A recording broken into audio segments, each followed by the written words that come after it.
ഒരിക്കലും സ്വപ്നത്തിൽ പോലും പ്രതീക്ഷിച്ചിട്ടില്ല അപ്പൊ ഇങ്ങനൊരു വലിയൊരു ട്വിസ്റ്റ് ഇതിലുണ്ടാകാൻ പോവുകയാണ് എന്നുള്ള കാര്യം കേട്ടോ. എന്താണെങ്കിലും ഇങ്ങനൊരു സീനോട് കൂടിയിട്ട് എന്ത് ചെയ്യണമെന്ന് അറിയാതെ കുറച്ച് മുമ്പ് വരെ അർജുനോട് പോയി അവളെ വിളിച്ചിറക്കിക്കൊണ്ട് വരാൻ പോലും പറഞ്ഞത് അബി തന്നെയാണ്. അപ്പൊ അങ്ങനെ ഷോക്കഡായിട്ട് നിൽക്കുകയാണ് കേട്ടോ അബി. ഹായ് ഫ്രണ്ട്സ്, എല്ലാവർക്കും അഡ്വക്കേറ്റ് അഞ്ജലിയുടെ ഏറ്റവും പുതിയ എപ്പിസോഡിന്റെ റിവ്യൂയിലേക്ക് സ്വാഗതം കേട്ടോ. അപ്പോൾ ഇന്നലത്തെ എപ്പിസോഡ് തീരുന്നത് രാഘവനുണ്ണി പറയുകയാണ് 10 ദിവസത്തിനുള്ളിൽ കാവ്യ അർജുൻ വിവാഹം ഉണ്ടാകുമെന്ന്. ഇത് കേട്ട് സന്തോഷിച്ച് നിൽക്കുന്ന കുറിപ്പ്, ഞെട്ടിത്തരിച്ച് നിൽക്കുന്ന അർജുൻ. അങ്ങനെ ഒരു സംഭവങ്ങളോട് കൂടിയിട്ടാണ് ഇന്നലത്തെ എപ്പിസോഡ് തീർന്നിട്ടുണ്ടായത്. എന്താണെങ്കിലും ഇന്നത്തെ എപ്പിസോഡിന്റെ റിവ്യൂയിലേക്ക് കടക്കാം കേട്ടോ. എന്താണെങ്കിലും അതിന്റെ ബാക്കി എന്നോണം തന്നെ 10 ദിവസത്തിനുള്ളിൽ തന്നെ വിവാഹം നടത്തും. ആഡംബരങ്ങളൊന്നും ഉണ്ടാവില്ല, എങ്കിലും വിവാഹം നടത്തും. നിങ്ങൾ പറയേണ്ടവരോട് പറഞ്ഞു എന്ന് രാഘവനുണ്ണി കുറിപ്പിനോട് പറയാണ് കേട്ടോ. എന്താണ് ഇങ്ങനെയൊക്കെ പറഞ്ഞ് ഇന്നത്തെ എപ്പിസോഡ് തുടങ്ങുകയാണ്. എന്താണെങ്കിലും ആ സമയത്തും അർജുൻ കാര്യമായിട്ട് ഒന്നും റെസ്പോൺസ് ചെയ്യുന്നില്ല. അത് ശരിക്കും പറഞ്ഞു ഞെട്ടിച്ച് കളഞ്ഞു കേട്ടോ. കാരണം അഞ്ജലിയായിട്ടൊരു ജീവിതം അർജുൻ ആഗ്രഹിക്കുന്നുണ്ടെങ്കിൽ ഈ സമയത്ത് റെസ്പോൺസ് ചെയ്തില്ലെങ്കിൽ പിന്നെ എന്താണ് ഉണ്ടാവുക? എന്താണ് അർജുൻ ഉദ്ദേശിക്കുന്നത് എന്ന് നമുക്ക് മനസ്സിലായിട്ടില്ല കേട്ടോ. കാരണം ഇത്രയും വലിയൊരു തീരുമാനം തൻ്റെ ജീവിതത്തിൽ അച്ഛൻ തൻ്റെ സമ്മതമോ ഒന്നുമില്ലാതെ തന്നെ പറഞ്ഞിട്ടും അതിനെതിരെ തൻ്റെ മനസ്സിൽ ഉള്ളിൽ എന്താണോ ഉള്ളതെന്ന് ഈ അർജുൻ ഇപ്പോഴും തുറന്നു പറഞ്ഞിട്ടില്ല കേട്ടോ. അതൊരു ശരിയായ ഒരു നടപടിയാണെന്ന് എനിക്ക് തോന്നിയിട്ടില്ല. കാരണം പുള്ളിക്ക് എന്തെങ്കിലും കാര്യങ്ങൾ ഈ സമയത്ത് പറഞ്ഞില്ലെങ്കിൽ പിന്നെ എപ്പോഴാണ് പറയാൻ പറ്റുക? ചിലപ്പോൾ പറഞ്ഞു കഴിഞ്ഞാൽ പ്രശ്നങ്ങളുണ്ടാവും. രാഘവനെ ചിലപ്പോൾ അർജുൻ അടിക്കാൻ വരും, ഇറങ്ങിപ്പോകാൻ പറയും, അങ്ങനെ പ്രശ്നങ്ങളൊക്കെ ഉണ്ടാകുമായിരിക്കും. പക്ഷേ എങ്കിലും ഈ സമയത്ത് അത് പറയേണ്ടതാണെന്ന് എനിക്ക് തോന്നി. ഒരു നിരാശാജനകമായ ഒരു റെസ്പോൺസ് ആണ് ശരിക്കും അർജുന്റെ ഭാഗത്തു നിന്നുള്ളത് കേട്ടോ. പുള്ളി ഈ ഒരു സീരിയസ്നെസ് ഇല്ലാത്തൊരു ഫീലാണ് എനിക്ക് തോന്നിയത്. എപ്പോഴും അർജുൻ അഞ്ജലിയെ പൊക്കി പറയാൻ പറ്റത്തില്ലല്ലോ, നമുക്ക് തോന്നുന്ന ഒരു കാര്യം കൂടി പറയണ്ടേ. അപ്പൊ അങ്ങനെ നോക്കിയപ്പോൾ അർജുന്റെ റെസ്പോൺസ് ശരിയല്ല, അങ്ങനെ മിണ്ടാതെ ഇരിക്കുന്ന ആ ഒരു നിലപാട് ശരിയല്ല എന്നൊക്കെ എനിക്ക് തോന്നി. എന്താണെങ്കിലും എപ്പിസോഡ് ഇങ്ങനെ തുടങ്ങി. രണ്ടാമത് നമ്മൾ കാണുന്ന സീൻ എന്ന് വെച്ചാൽ ആര്യ ഇങ്ങനെ ഇരിക്കുമ്പോൾ അഞ്ജലിയുടെ ഫോണിലേക്ക് കോൾ വരും. അപ്പൊ ആദ്യം ഒന്നും എടുക്കില്ല. അത് കഴിഞ്ഞ് പിന്നെ അഞ്ജലിയെ വിളിച്ചിട്ട് കിട്ടാത്തതുകൊണ്ട് ആര്യ പിന്നെ കയറി ഫോൺ എടുക്കുമ്പോൾ അപ്പുറത്തുനിന്ന് നമ്മുടെ മേസ്ത്രിയാണ് പറയുന്നത്, മോളെ വണ്ടി ഒരു സ്കൂട്ടർ 50,000 രൂപയ്ക്ക് ആൾ വന്നിട്ടുണ്ട്, ഉറപ്പിക്കാലോ, നമുക്കത് കൊടുക്കാമല്ലോ. അപ്പൊ അങ്ങനെ വാക്ക് കേൾക്കുമ്പോൾ ശരിക്കും ആര്യം ഞെട്ടിപ്പോവും. അപ്പോഴാണ് ആര്യ അറിയുന്നത് അഞ്ജലിക്കുട്ടി ഈ സ്കൂട്ടർ വിൽക്കാൻ കൊണ്ടുപോയിരിക്കുകയാണെന്നുള്ള സത്യം കേട്ടോ. അപ്പൊ ഭയങ്കര വിഷമമായിരിക്കും. ആര്യ പറയും, ചേട്ടാ പിന്നെ ഞാൻ തിരിച്ചു വിളിക്കാൻ പറയാം, അഞ്ജലിയുടെ ഇല്ല, ട്രിപ്പ് തന്നെ വിളിക്കാൻ പറയാം കേട്ടോ എന്നൊക്കെ പറഞ്ഞ് ഫോൺ കട്ട് ചെയ്യും കേട്ടോ. അപ്പൊ ഭയങ്കര ആയിരിക്കും, വളരെ വിഷമാവും കേട്ടോ. ഇങ്ങനെ അഞ്ജലി ഇങ്ങനെ സ്കൂട്ടർ കൊണ്ട് വിൽക്കാൻ കൊണ്ടുപോകുന്ന സ്വപ്നത്തിൽ പോലും ശരിക്കും പറഞ്ഞാൽ ആര്യ വിചാരിച്ചിട്ടേ ഇല്ല കേട്ടോ. എന്താണെങ്കിലും അങ്ങനെയാണ് അടുത്ത സീൻ കിട്ടിയത്. അതിനുശേഷം നമ്മൾ കാണുന്ന സീൻ എന്ന് പറയുന്നത് കുറുപ്പിന്റെ വീട്ടിലെ സന്തോഷ പ്രകടനങ്ങളാണ് കേട്ടോ. അപ്പൊ കുറുപ്പിന്റെ വീട്ടില് കുറുപ്പ് എവിടെ പോകാനായിട്ട് തുടങ്ങിയാണ്. അപ്പൊ ആ സമയത്ത് കാവ്യയുടെ അമ്മയും പുറത്തുണ്ട്. അപ്പൊ കാവ്യയുടെ അമ്മയും കുറെ കാര്യങ്ങളൊക്കെ അമ്മയും കുറെ കാര്യങ്ങളൊക്കെ കുറുപ്പിനോട് ചോദിക്കുകയാണ്, ഈ 10 ദിവസത്തിനുള്ളിൽ എങ്ങനെ വിവാഹം നടത്തും? അപ്പൊ ആരെയും അറിയിക്കണ്ടേ? അപ്പൊ കുറുപ്പ് പറയും, നിങ്ങൾക്ക് ഇതുവരെ മനസ്സിലായില്ലേ, 10 ദിവസത്തിനുള്ളിൽ വിവാഹം എന്ന് പറഞ്ഞാൽ 10 ദിവസത്തിനുള്ളിൽ നമ്മൾ നടത്തും. അപ്പം നമ്മുടെ കാവ്യ ചോദിക്കും, എന്റെ ഫ്രണ്ട്സിനെ ആരെയും അറിയിക്കേണ്ട അച്ഛാന്ന് ചോദിക്കും. ഇപ്പൊ അതൊന്നും വേണ്ട മോളെ, നമുക്ക് 10 ദിവസത്തിനുള്ളിൽ നിന്റെ സ്വന്തമായിട്ട് അർജുൻ മാറ്റും. അതായത് അവനെ കൊണ്ട് നിന്റെ കഴുത്തിൽ ഒരു താലി കെട്ടിച്ചു കഴിഞ്ഞാൽ പിന്നെ നമുക്ക് അടുത്ത ദിവസം വലിയൊരു റിസപ്ഷൻ തന്നെ അങ്ങ് നടത്തിക്കളയാം മോളെ. വലിയൊരു അതിഗംഭീരമായ റിസപ്ഷൻ തന്നെ. ഈ താലികെട്ട് കഴിയുന്നവരെ മോളൊന്ന് ക്ഷമിക്കുക, അതുവരെ നമുക്ക് ഇങ്ങനെ പോകാം. വലിയൊരു കല്യാണം ഇപ്പൊ നമുക്കിപ്പോ വേണ്ട, അത് കഴിഞ്ഞ് നമുക്ക് വലിയ റിസപ്ഷൻ നടക്കാം, വലിയ റിസപ്ഷൻ നടത്താം നമുക്ക്. അപ്പോൾ ഇപ്പൊ ഒരു റിസപ്ഷൻ വലിയ രീതിയിൽ നടത്തി കഴിഞ്ഞാൽ അഴിമതിയിലൂടെ ഉണ്ടാക്കിയ പൈസ എന്നൊക്കെ പറയുകയൊക്കെ ചെയ്യും. അതുകൊണ്ട് ഇപ്പൊ താൽക്കാലികമായിട്ട് അത് വേണ്ട മോളെ. എന്താണെങ്കിലും ഇത് കേൾക്കുമ്പോൾ കാവ്യയ്ക്ക് വളരെ സന്തോഷമാകും കേട്ടോ. കാരണം 10 ദിവസത്തിനുള്ളിൽ കല്യാണം നടക്കാനായിട്ട് പോവുകയാണ്, അർജുൻ തന്റെ സ്വന്തമാകാനായിട്ട് പോവുകയാണ്. ഇതൊക്കെയാണ് കാവ്യ മനസ്സിൽ വിചാരിക്കുന്നത്. അപ്പൊ കുറിപ്പ് പറയും, ഇപ്പോ ഞാൻ പോയി ഇത്രയും ബഹളവും പ്രശ്നങ്ങളൊക്കെ ഉണ്ടായത് കൊണ്ട് ഇത് ഇങ്ങനെ നടന്നു കിട്ടിയെന്ന് പറയും. അപ്പൊ കാവ്യ മനസ്സിൽ വിചാരിക്കും, എന്റെ തന്ത്രമായിരുന്നു എന്ന് അച്ഛൻ അറിയില്ലല്ലോ. അതായത് ഈ കുറിപ്പിനെ ഇത്ര ഇളക്കി വിട്ട് അവിടെ പോയി പ്രശ്നം ഉണ്ടാക്കിയതിന് പിന്നിൽ കളിച്ചിരിക്കുന്ന സത്യം കാവ്യാണ് നമുക്കറിയാം കേട്ടോ. എന്താണെങ്കിലും കാവ്യ മനസ്സിൽ വിചാരിക്കുകയാണ്, താൻ വിചാരിച്ചതുപോലെയൊക്കെ കാര്യങ്ങൾ മുമ്പോട്ട് പോകുന്നുണ്ട്, ഇങ്ങനെ തന്നെ പോട്ടെ, ഇങ്ങനെ കാവ്യ മനസ്സിൽ വിചാരിക്കുകയാണ് കേട്ടോ. താലി അർജുന്റെ താലി തന്റെ കഴുത്തിൽ കയറി കഴിഞ്ഞാൽ പിന്നെ അർജുന വെറും അടിമക്കണ്ണായിട്ടാണ് ശരിക്കും കാവ്യ മനസ്സിൽ വിചാരിച്ചിരിക്കുന്നത് നമുക്ക് മനസ്സിലാവുന്നുണ്ട് കേട്ടോ. എന്താണെങ്കിലും ഈ ഒരു സീന് ശേഷം പിന്നെ വീണ്ടും കാട്ടുന്നത് നമ്മുടെ അഞ്ജലിയുടെ വീട് തന്നെയാണ് കേട്ടോ. അപ്പൊ അഞ്ജലിയുടെ വീട്ടിൽ വെച്ച് കാര്യം ഇങ്ങനെ ഭയങ്കര വിഷമത്തിരിക്കുകയാണ്. സ്കൂട്ടർ നമ്മുടെ അഞ്ജലിക്കുട്ടി വിൽക്കാൻ കൊണ്ടുപോയി ഇരിക്കുന്ന കാര്യം അറിഞ്ഞതിന്റെ വിഷമത്തിരിക്കുകയാണ്. പക്ഷെ അഞ്ജലി ആ കാര്യം ആര്യയോട് പറഞ്ഞിട്ടുമില്ല അല്ലെ. അപ്പോൾ അതാലോചിച്ച് ഇങ്ങനെ വിഷമിച്ചിരിക്കുമ്പോൾ അഞ്ജലി പുറത്തേക്ക് വരും. അപ്പോൾ ആര്യ ചോദിക്കും സ്കൂട്ടർ എവിടെ അഞ്ജലി എന്ന് ചോദിക്കും കേട്ടോ. അപ്പൊ അതിനും പെട്ടെന്ന് ആര്യ അങ്ങനെ ചോദിക്കുമ്പോൾ ഷോക്ക് ആവുകയെ. അപ്പൊ അതിനും അഞ്ജലി ഇങ്ങനെ ബബ്ബ അടിക്കും കേട്ടോ. സ്കൂട്ടർ അത് വർക്ക്ഷോപ്പിലാണ്, അതിന് ബ്രേക്ക് പാഡൊന്നും മാറാനായിട്ടുണ്ട് ചേച്ചി എന്നൊക്കെ പറയും. അപ്പത്തേനും എന്താ ചേച്ചി ഇപ്പൊ സ്കൂട്ടറിന്റെ കാര്യമൊക്കെ ചോദിച്ചെന്ന് പറയും.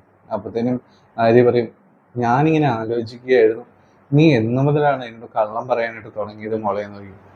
അപ്പൊ അത് കേൾക്കുമ്പോഴത്തേനും നമ്മുടെ അഞ്ജലിക്ക് വിഷമം ഞെട്ടും. അപ്പത്തേനും പറയും മോളെ നീ എന്നോട് ആ വർക്ക്ഷോപ്പിലെ പുള്ളിയായിട്ട് ഞാൻ സംസാരിച്ചിരുന്നു, സ്കൂട്ടർ ബ്രേക്ക് പാഡ് റെഡിയാക്കാൻ പറ്റത്തോണ്ട് വാങ്ങാൻ ഒരാൾ വന്നിട്ടുണ്ട്, അപ്പൊ നേരെ പോയി കഴിഞ്ഞാൽ നിങ്ങൾക്ക് പൈസ തരുമെന്ന് പറയും. അപ്പം ആര്യക്ക് കാര്യങ്ങൾ മനസ്സിലായെന്ന് അഞ്ജലിക്ക് മനസ്സിലാവും കേട്ടോ. അപ്പത്തേനും അഞ്ജലി പറയും ചേച്ചി എനിക്ക് വേറൊരു വഴിയില്ല, എൻ്റെ കഷ്ടകാലം, എൻ്റെ സമയം നല്ലതല്ല ചേച്ചി, അതുകൊണ്ട് പൈസ ഉണ്ടാക്കാനായിട്ട് അച്ഛൻ്റെ ചികിത്സയ്ക്ക് പൈസ ഉണ്ടാക്കാനായിട്ട് എൻ്റെ മുമ്പിൽ വേറെ വഴികളില്ല ചേച്ചി, അതുകൊണ്ടാണ് അതൊക്കെ ഇങ്ങനെ പറയും കേട്ടോ. അപ്പൊ ആര് പറയും എന്തിനാ പോലെ നീ എങ്കിലും അങ്ങനെയൊക്കെ ചെയ്തതെന്നൊക്കെ പറയും കേട്ടോ. അങ്ങനെയൊക്കെ പറഞ്ഞുകൊണ്ട് അവർ അതിനെപ്പറ്റി സംസാരിച്ചുകൊണ്ട് നിൽക്കുന്ന സമയത്ത് ശകുന്തളാമ്മ ഇറങ്ങി വരും. അപ്പോൾ പുള്ളിക്കാരി മറ്റേ തുണി വിൽക്കാനായിട്ട് പോകാൻ നൈറ്റിയൊക്കെ ഇങ്ങനെ സെല്ല് ചെയ്യാനായിട്ട് പോകാൻ തുടങ്ങുകയാണ്. അപ്പോൾ അമ്മ എന്തിനമ്മ ഇപ്പൊ പോകുന്ന വയ്യാത്ത മുട്ടം വെച്ച് എന്തിനമ്മ പോകുന്നതെന്നൊക്കെ അഞ്ജലി ചോദിക്കും. അപ്പൊ അമ്മ പറയും ഓ അത് വലിയ കാര്യമൊന്നുമില്ല, നിനക്ക് അത്ര വിഷമാണ് നീ ഒരു കാര്യം ചെയ്യുന്നത്, സ്കൂട്ടർ ടൗൺ വരെ ഒന്ന് കൊണ്ടുവിടും മോളെ എന്ന് പറയും. പെട്ടെന്ന് അത് അമ്മ അങ്ങനെ പറയുന്നതിന് ഭയങ്കര വിഷമമാകും കേട്ടോ അഞ്ജലിക്ക്. കാരണം വെച്ചാൽ സ്കൂട്ടർ എന്തൊക്കെ പറഞ്ഞാലും ആവശ്യമാണല്ലോ ഇപ്പോഴത്തെ കാലത്ത്.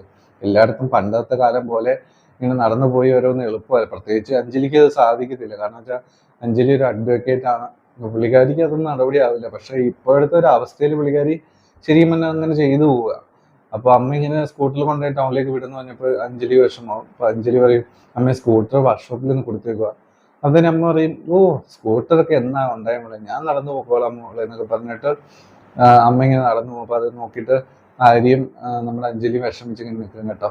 എന്താണെങ്കിലും ഇന്നത്തെ എപ്പിസോഡിന്റെ അവസാനത്തെ ഭാഗം ശരിക്കും പറഞ്ഞാൽ ഞെട്ടിച്ച് കളഞ്ഞു കേട്ടോ. വലിയൊരു ട്വിസ്റ്റ് തന്നെ ഇന്നത്തെ എപ്പിസോഡിന്റെ അവസാന ഭാഗത്ത് സംഭവിക്കുകയാണ് കേട്ടോ. അതായത് അപ്പോൾ ഇങ്ങനെയൊക്കെ സംഭവിക്കുന്ന ഇടയിൽ ഈ വർക്ക്ഷോപ്പിലേക്ക് പോകാൻ വേണ്ടിയിട്ടായിരിക്കും അഞ്ജലി നമ്മുടെ അർജുനെ ഫോൺ വിളിക്കുന്നുണ്ട്. അപ്പൊ നമ്മളെ കാട്ടുന്ന സീന് അർജുനെ വണ്ടി മുറ്റത്ത് ഇങ്ങനെ കഴുകിക്കൊണ്ടിരിക്കുന്ന ആ സമയത്ത് നമ്മുടെ അഞ്ജലിക്കുട്ടിയുടെ ഫോൺ വരുവാണ്. അപ്പൊ അഞ്ജലിക്കുട്ടിയുടെ ഫോൺ വരും, എടുക്കും, സംസാരിക്കും. ആ അഞ്ജലി പറയുന്നത് അറിയും. അപ്പൊ അഞ്ജലി അഞ്ജലി പറയും എന്നെ ഒന്ന് എൻ്റെ അടുത്തൊന്ന് വരാവോ, എന്നെ സ്ഥലം വരെ നാക്കാനാ, രാജീവ് ഒന്ന് വരുമോ എന്ന് ചോദിക്കും കേട്ടോ.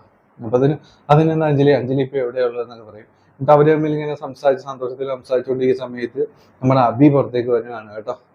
അപ്പൊ അഞ്ജലിയോടെ സംസാരിക്കുന്നതൊന്നും അഭിക്ക് മനസ്സിലായിട്ടില്ല അല്ലെ. അപ്പോ ഇങ്ങനെ പുറത്തു വന്ന് നിൽക്കുന്നു. അപ്പൊ ഫോൺ കട്ട് ചെയ്ത് കഴിഞ്ഞിട്ട് അർജുൻ ഇങ്ങനെ പോകാൻ നേരത്ത് അഭി അടുത്തേക്ക് വരും. അർജുൻ നിൽക്കുന്ന പറയും, അർജുനോട് നിൽക്കാൻ പറയട്ടെ. അർജുനോട് പറയും നിന്റെ കല്യാണം ഉറപ്പിച്ചു അല്ല, കല്യാണമാണ് 10 ദിവസത്തിനുള്ളതെന്നൊക്കെ കേട്ടല്ലോ എന്ന് പറയും. അപ്പത്തേനും അർജുൻ പറയാ അവരെന്തൊക്കെയോ പറയുന്നു, ഒന്നും എന്റെ സമ്മതത്തോടു കൂടിയില്ല, ഞാൻ എന്ത് പറയാനാണ് ഇങ്ങനെയൊക്കെ പറയും കേട്ടോ. അപ്പൊ അഭി പറയും നീ ഇങ്ങനെ പോരാ അർജുൻ, നീ സ്വന്തമായിട്ടൊരു നിലപാടെടുക്കണം. നീ ഒരിക്കലും നിന്റെ ജീവിതം മറ്റുള്ളവർ പറഞ്ഞു കേട്ടല്ല ചെയ്യണം. നിനക്ക് ഇഷ്ടമുള്ളവനെ നീ കല്യാണം കഴിക്കണം. നീ അതില് ഉചിതമായിട്ടൊരു തീരുമാനം എടുക്കും, അതിന് ഞാൻ സപ്പോർട്ട് നിനക്ക് തരാം.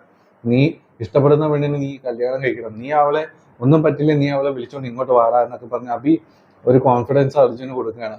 അപ്പോഴത്തേനും അർജുനും പറയും എന്താ ചെയ്യണമെന്ന് അറിയില്ല, ഞാൻ നോക്കട്ടെ കേട്ടാ, എന്റെ മനസ്സിൽ ചില തീരുമാനങ്ങളൊക്കെ ഉണ്ട്.